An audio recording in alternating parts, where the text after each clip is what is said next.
কতটা ওজনের হবে মামা? ওজনে এটা 750 গ্রাম আসবে। কোনটা 750 গ্রাম? হ্যাঁ সব রোদে ছায়া করে দিচ্ছে। মা অর্ডার ইলিশ না দেখি পদ্মার না চিটাগাঙ্গের ইলিশ? হ্যাঁ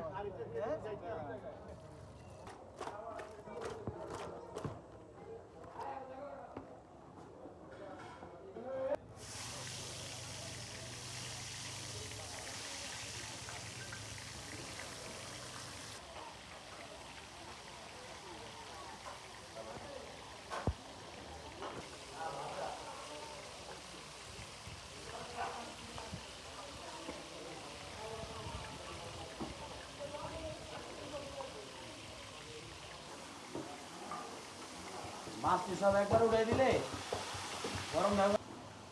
ইলিশ মাছের সাথে আসলে বেগুনটা না হলে হয় না। তো আপনাদের দেখাতে যাচ্ছে যে বেগুন ভাজাও হচ্ছে, একদম বড় বড় বেগুনের সাইজ। বেগুনের সাইজ দেখলে অবাক হয়ে যাবে।